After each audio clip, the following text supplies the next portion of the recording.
नमस्कार।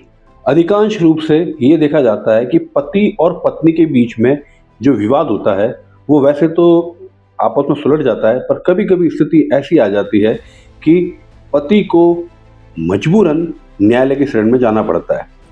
पहले मैंने एक वीडियो बनाया था, उस वीडियो में मैंने ये कहा था कि पति को हर हालत में पत्नी को मेंटेनेंस देनी पड़ेगी, क्योंकि माननीय सर्वोच्च न्यायालय ने ये आदेश पारित किया था तेलंगाना उच्च न्यायालय के आदेश के बाद में, और ये व्याख्या की थी कि भरण पोषण जो है वो पत्नी का कोई आर्थिक लाभ का स्रोत नहीं है।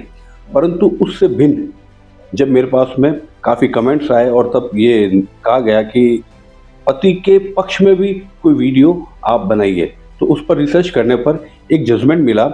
उस जजमेंट में स्टोरी यह है कि एक दंपत्ति की शादी हुई थी 2016 में, और 3 महीने पत्नी उसके साथ रही और अपने पेट चली गई। फिर वह 2017 में वापस आई और फिर अपने पेट चली गई। जब तक वो रही तब तक उसने अपने पति को मानसिक रूप से क्रूरता और उसका उपवास उड़ाया, क्योंकि पति जो था वो था दिव्यांग। अब दिव्यांग होने के नाते ऐसे में पति और पत्नी के बीच के रिलेशन में दोनों की ड्यूटी है कि उनके बीच में प्रेम और आपस में सम्मान बना रहे, परंतु यहाँ पर बिल्कुल विरोधाभासी था, क्योंकि पत्नी द्वारा पब्लिकली और प्राइवेट स्थान पर उस दिव्यांग पति के साथ में बहुत ही गलत अभद्र शब्दों का प्रयोग किया गया, और पत्नी जाके पियर बैठ गई और उसने जाके वही जो फिक्स फॉर्मेट 498A का जो मुकदमा था वह दर्ज करवा दिया।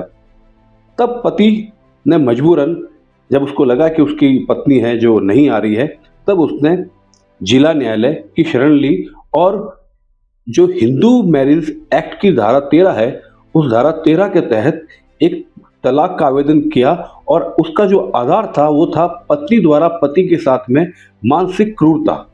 इसके पक्ष में उसने एविडेंस भी पेश की। कोर्ट ने जब उस फाइल को देखा और देखने के बाद में पत्नी को नोटिस किया, पत्नी भी न्यायालय में आई, और पति द्वारा जो साक्ष्य दिए गए थे और जो बातें न्यायालय के सामने रखी गई थी, पत्नी के द्वारा उन साक्ष्यों को खंडित नहीं किया जा सका, उसे पूरा मौका दिया गया।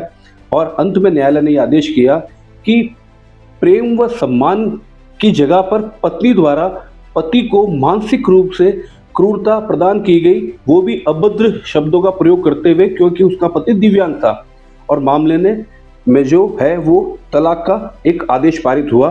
साथ ही ये पत्नी के द्वारा चूंकि मानसिक क्रूरता की गई थी, ऐसे में वह भरण पोषण और किसी भी प्रकार की एल्यूमिनी का अधिकारिणी भी उसे नहीं माना।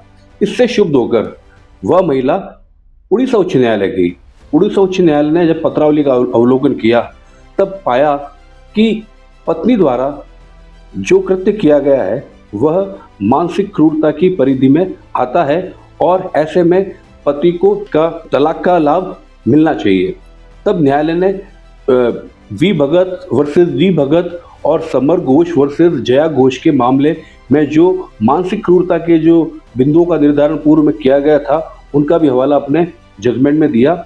जो ये केस है, उस केस का नाम है प्रियंका नायक वर्सेस प्रणय प्रधान, जिसका लिंक मैं मेरे डिस्क्रिप्शन बॉक्स में डाल दूंगा।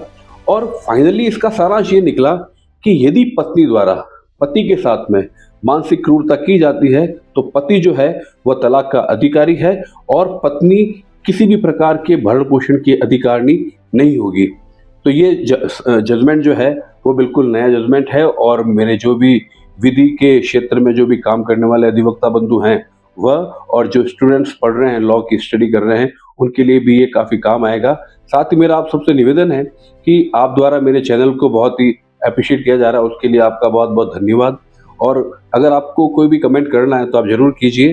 अगर आपको मेरा ये वीडियो अच्छा लगे तो इसे भी आप लाइक कीजिएगा, और चैनल को ज़रूर सब्सक्राइब कीजिएगा, क्योंकि आपके द्वारा जब इसको सब्सक्राइब किया जाता है, लाइक किया जाता है, तो उससे मुझे एक तरह की ऊर्जा मिलती है, जिससे मैं इस प्रकार के और रिसर्च जनहित में लीगल अवेयरनेस के पॉइंट ऑफ व्यू से कर सकूं। आपका बहुत बहुत पुनः एक बार हृदय की गहराइयों से आभार। धन्यवाद। जय हिंद।